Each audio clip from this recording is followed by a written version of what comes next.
জাতীয়তাবাদী মৎস্যজীবী বিদ্যালয়ের সাবেক 154 সদস্য বিশিষ্ট কমিটির সিনিয়র যুগ্ম আহ্বায়ক।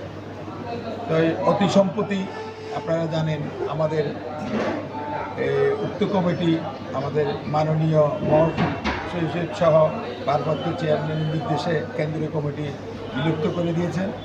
তাই আমরা মনে করি অনতিবিলম্বে একটা কমিটি হওয়া উচিত।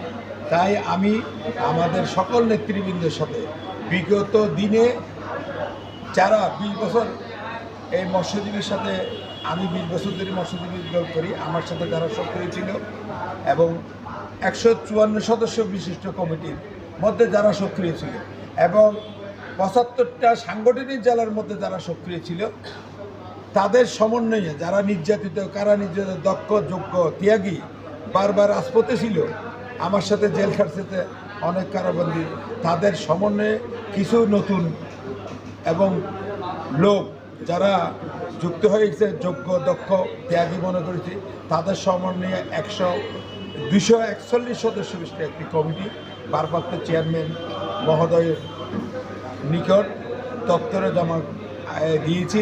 পাশাপাশি অনুলিপি হিসেবে আমরা আমাদের মজলুম জননেতা, ঢাকার আন্দোলনের সংগ্রামের জীবন্ত কিংবদন্তি রুহুল কবির রিজভী আহমেদের নিকটেও ওনার অনুলিপি জমা দিয়েছি।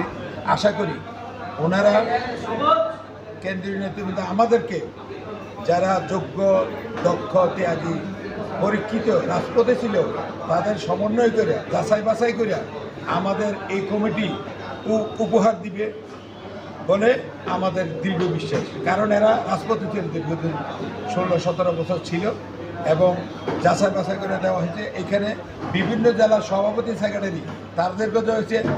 বিগত কমিটির যারা যুগ্ম আহ্বায়ক ছিল, 20 জনের মতো যুগ্ম আহ্বায়ক, তাদেরকেও সমন্বয় করে দেওয়া হয়েছে। এখানে কারো কোনো বাদ দেওয়া হয়নি। যাদেরকে আমরা যোগ্য মনে করেছি তাদের সমন্বয়ে 241 সদস্য বিশিষ্ট একটি প্রস্তাবিত কমিটি জমা দেওয়া হয়েছে।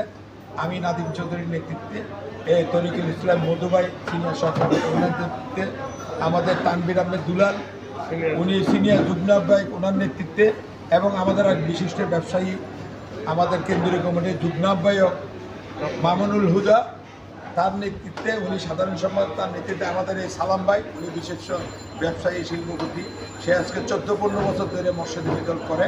তাই সে সহ সকলের সমন্বয়ে আমি আমার বিবেচনায় আমি 241 একটা কমিটি জমা দিয়েছি।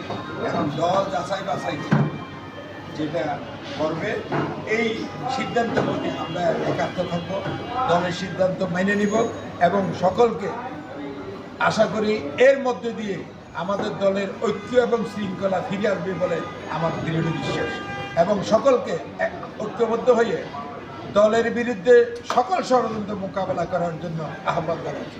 ধন্যবাদ সকল। আসসালামু আলাইকুম।